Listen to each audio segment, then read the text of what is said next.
और अब बात होली और नमाज के विवाद की। इस बार शुक्रवार के रोज पड़ रही होली ने कई प्रदेश सरकारों को तनाव को बढ़ा दिया है। कुछ राज्यों में तो जुमे की नमाज का वक्त बदल दिया है, तो कहीं पर होली के जुलूस के रंग से बचने के लिए मस्जिदों को तिरपाल से ढका जा रहा है। जी हाँ, यूपी के संभल की 10 से ज्यादा मस्जिदों को होली के रंगों से बचाने के लिए तिरपाल से ढका जा रहा है। संभल में शांति बनी रहे, इसके लिए ये कदम उठाए जा रहे हैं। वैसे होली पर शांति और सौहार्द कायम रहे, इसके लिए सभी मौलवी मौलाना लगातार जनता से अपील कर रहे हैं।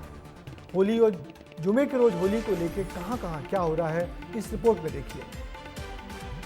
बिहार से आया बयान, नमाज के वक्त होली पर लगा ले ब्रेक। 2-4 असामाजिक तत्व है जिसकी वजह से ये सब चीज होता है। इसीलिए मैं दरभंगा वासियों को भी यही कहना चाहूंगी कि देखिए 12:30 से 2 बजे के बीच में थोड़ा होली को रोका जाए, मतलब बीच में 2 घंटा का ब्रेक होना चाहिए, क्योंकि देखिए जुम्मा का टाइम तो जो है आगे जा नहीं सकता है।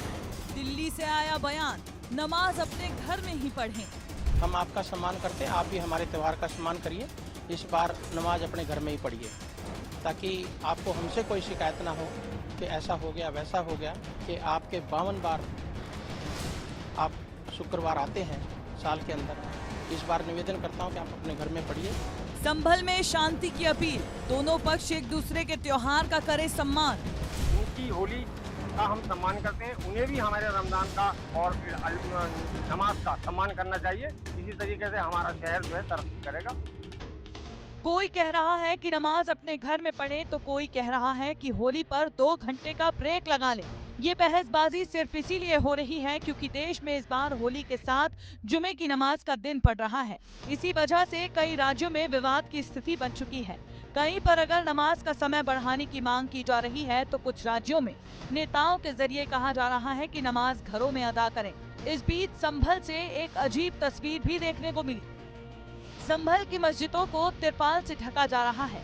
होली का जुलूस जिस रास्तों से गुजरेगा, वहां पड़ने वाली करीब 10 मस्जिदों को होली के रंगों से बचाने के लिए तिरपाल से ढक दिया गया है। संभल में शांति बनाए रखने के लिए ये जतन किए जा रहे हैं। जो परंपरागत मार्ग से परंपरागत जुलूस से होली का निकाला जाएगा, इसमें मार्ग में पड़ने वाले सभी धार्मिक स्थलों को दोनों पक्षों की सहमति के आधार पर ढका जाएगा, जिससे किसी भी प्रकार की भावनाएं आहत न हो। इस संदर्भ में दोनों पक्षों से वार्ताएं कर ली गई हैं और शीघ्र ही इसके लिए कार्रवाई की जाएगी। इसके अलावा शहर शहर जुमे की नमाज का समय भी तय कर दिया गया है। लगभग जगहों पर दोपहर 2 से 2:30 के बाद नमाज अदा की जाएगी। विवाद की स्थिति न बने, इसके लिए पुलिस प्रशासन ने तमाम इंतजाम किए हैं। वहीं मध्य प्रदेश में मुस्लिम पक्ष और कई धर्म गुरुओं ने दलील दी है कि नमाज का समय बदलने की जरूरत क्यों है। जब भाईचारे के साथ मिलकर त्योहार मनाना है, तो साथ मिलकर वो भी मनाया जा सकता है। नमाज का समय बिल्कुल एक तरह से फिक्स होता है और जिन समय में फिक्स होते हैं उन्हीं समय में नमाज हो जाती है। जहाँ तक होली का सवाल है, मैंने पहले भी कहा कि मध्य प्रदेश की जनता और देश की जनता बहुत अमन पसंद है।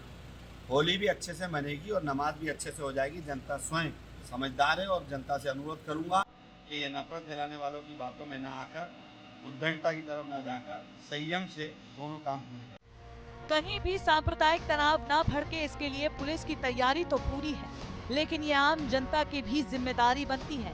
चाहे जुमा हो या होली, अमन चैन से सभी के त्योहार मनाए जाएं।